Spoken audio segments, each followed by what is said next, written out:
That is something we all need to do because our economy needs it. Investment, investors require it. I just ask for a number, and since you're not providing it, which leaves Canadian Albertan families in the hole after your so-called phony rebates. Mr. Halan, let me first take issue with the notion that there is anything phony. Oh, your government has collected over $2 billion out of the pockets of Canadians since the tax was implemented that you have not paid back. That's from your own main estimate. So will you correct the record and Mr. admit Morantz, the truth? no, it is 100% revenue neutral, and I'm glad. Are you saying the main estimates are wrong? Aware of the issues governance issues at SDTC, on which she was a board member. Just late last year, Ms. Methot admitted that she was on the board and present when money was approved to go to 4 companies in which she held a financial interest. I'm just curious, why is this the kind of ethical standard that you expect your board members that you appoint? And have you asked her for clarification or to maybe resign her position from the Infrastructure Bank?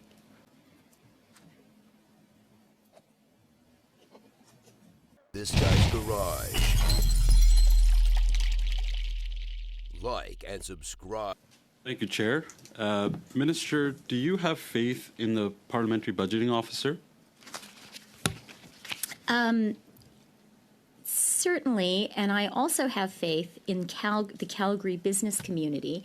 I was in Calgary just 6 days ago, and I met with representatives of the oil and gas sector and of the renewable sector, and they told me specifically, get Bill C-59 passed now. We need those tax credits. I know you're an MP from Calgary, so I thought you'd like to know that. Minister, do you believe in his economic and fiscal analysis of the impact of your carbon tax?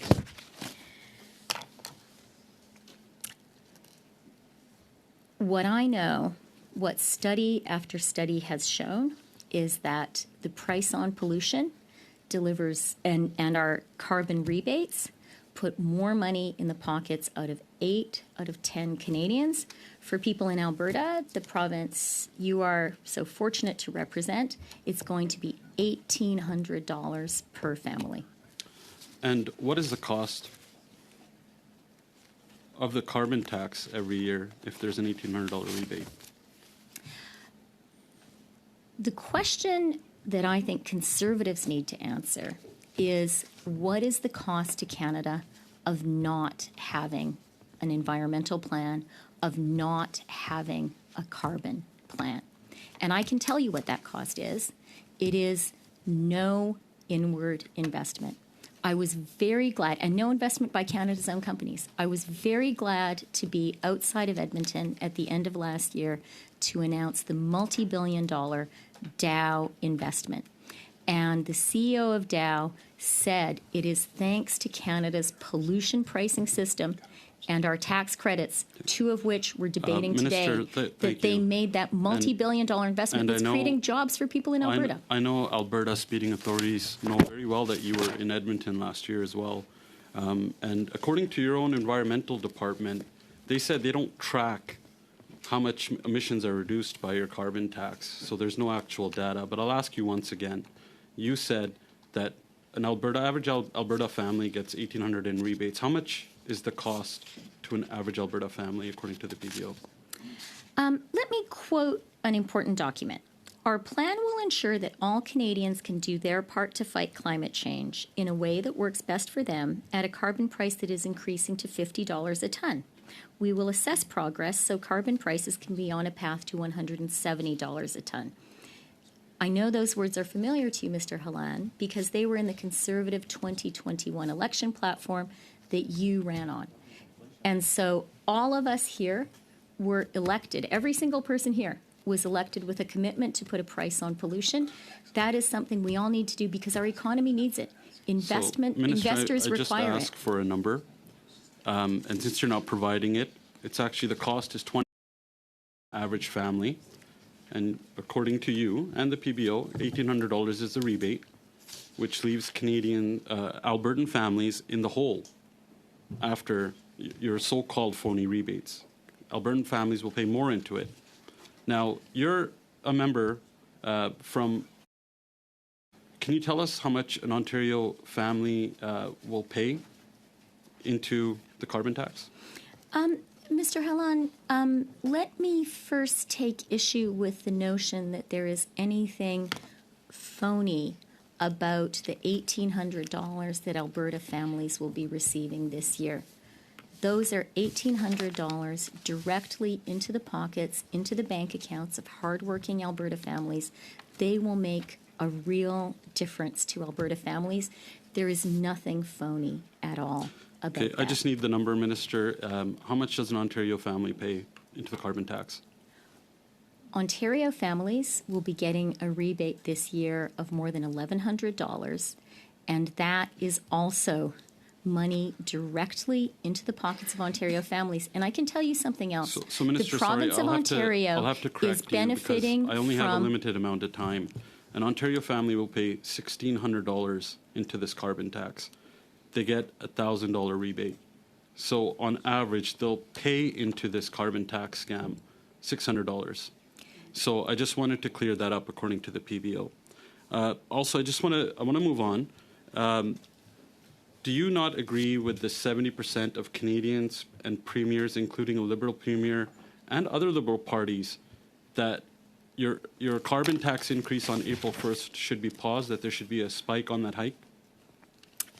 So we're the Finance Committee. Precision in numbers is important. And let me just be precise that Ontario families this year will be getting $1,120 in an absolutely real rebate that is making a difference to them. Not and according to the PBO. The other thing that is making a difference to Ontario families is the fact that thanks to Canada's climate action policies, we are able to attract inward investment.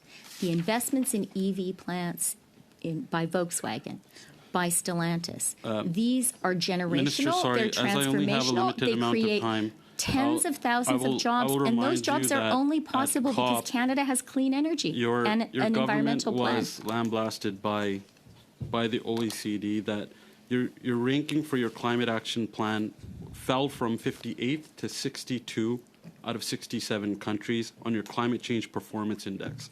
So we actually got worse. Another embarrassing stat for Canada under your government.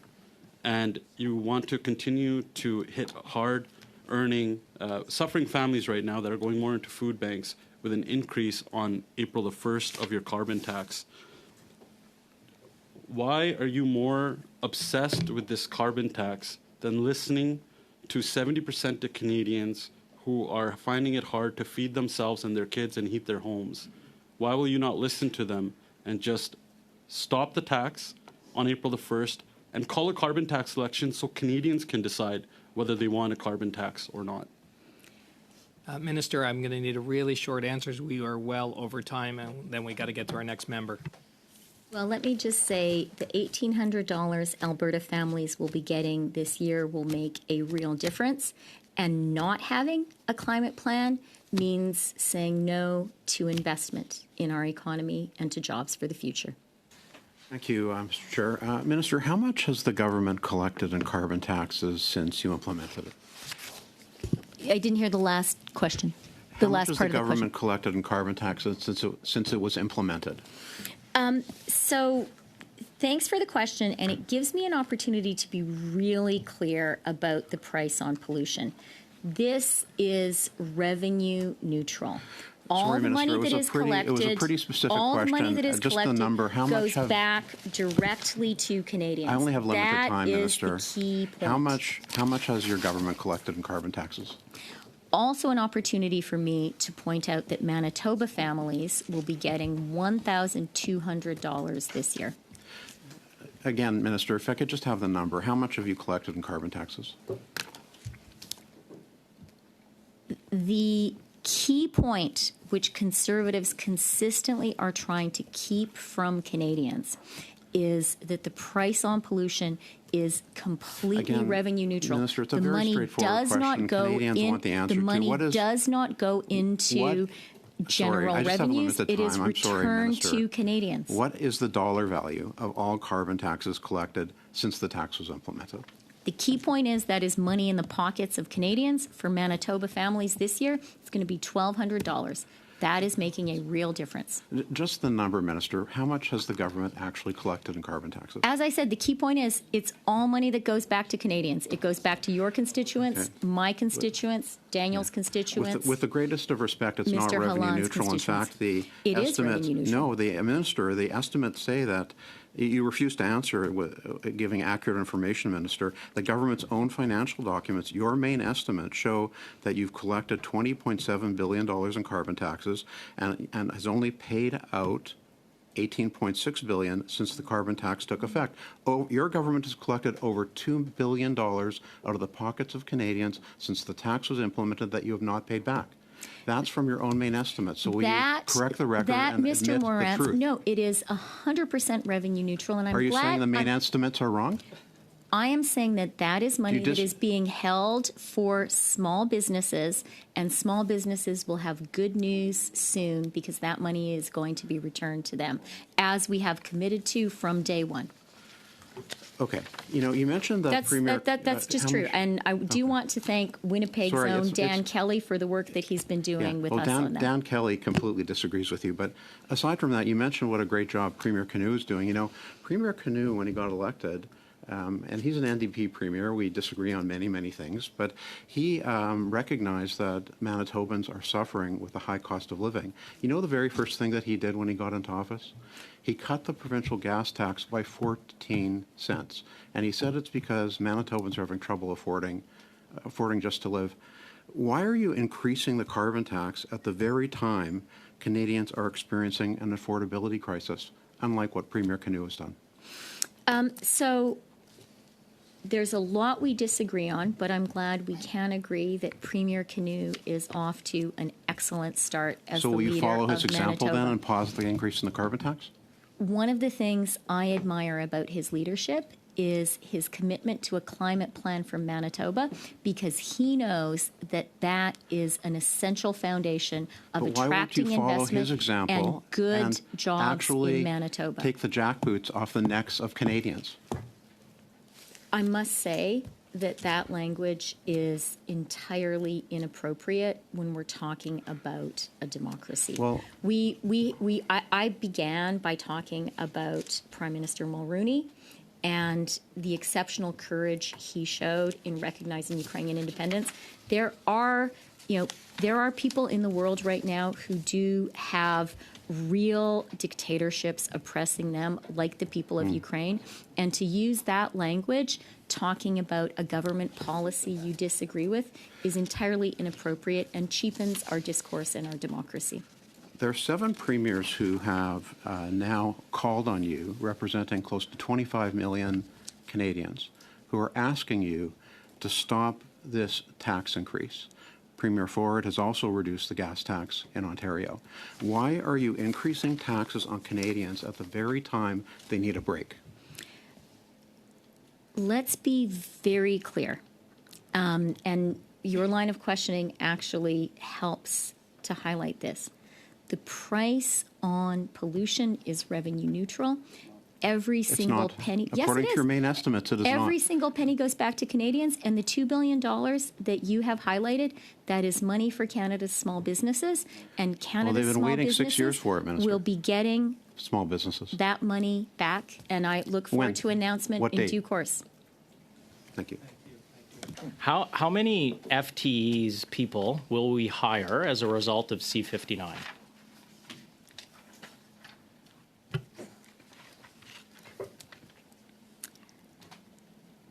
Thank you for the question, and it gives me an opportunity to highlight the work of Treasury Board and my colleague Anita Anand on bringing into action our refocused government spending initiative. I agree with you about the excellence of finance officials and the importance of a strong and effective public service. I also agree that it's important to be sure that we are carefully reviewing government spending, including on our public service, and that we're sure that it is effective. And that's why this exercise has been so important, and it's making a difference. So I don't think and that's okay. But every financial piece of legislation that's been sent to this committee, including all the budgets, we ask the same question. How many FTEs will be hired as a result? The departmental spending plans that are released every year consistently show that in the following year, full-time equivalents will drop by about 2% every year, except when that year ends and we get the updated report, in fact, FTEs have gone up. I'm not really sure, maybe it's Treasury Board issue or finance issue. It doesn't really seem like anyone's paying attention to a people plan, because every year we go up when the government's projections have gone down. And we see this in the underused housing tax. The underused housing tax, we thought, or you projected, would bring in $200 million a year in the first year, then $170 million every year thereafter. The numbers are in. Since 2022, the government spent $59 million in administration, including hiring 350 people. It has assessed only $49 million in penalties. That's assessed, not collected. In fact, it hasn't even started collecting any money yet. How has the government's projections been so far off on the underused housing tax? Okay, there's a lot of different things mushed together there. But let me make some key points that matter for Canadians. First of all, I do actually share what seems to be your point, that it is important for government to be effective. And that's why our exercise in refocusing government spending for a total of $15 billion is a really important exercise, because it's important to show Canadians we are careful, and we think it is important to be sure that money is spent where it can be have the greatest impact for Canadians, for example, on things like dental care. Now, when it comes to our numbers and our projections, I made a commitment in the fall economic statement to hit some specific fiscal guide rails, and I will live by that commitment. Today is not the day that we're presenting the budget, but we are going to hit those guide rails. And just a final point here, I'm glad to hear you, Mr. Chambers, being keen for the government to raise more revenue. Well, I'm actually asking, you and Mr. Blakey Minister, and I seem to agree that we need to have sufficient revenue to fund the things Canadians need. Is it a good deal for taxpayers to spend $59 million in administration to collect far less than $59 million? Is that a good deal? What I wonder is the Conservative Party now advocating for there to be empty homes all across Canada at a time when we have a housing crisis? Our government believes homes are for Canadians to live in.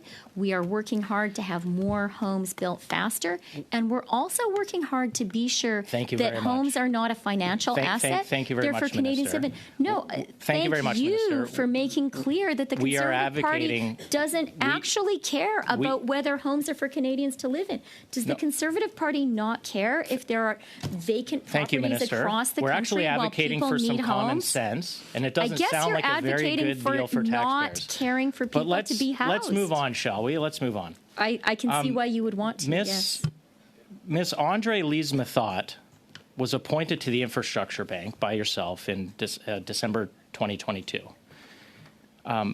You're well aware of the governance issues at SDTC, on which she was a board member. Just late last year, Ms. Methot admitted that she was on the board and present when money was approved to go to 4 companies in which she held a financial interest. I'm just curious, why is this the kind of ethical standard that you expect your board members that you appoint? And have you asked her for clarification or to maybe resign her position from the Infrastructure Bank?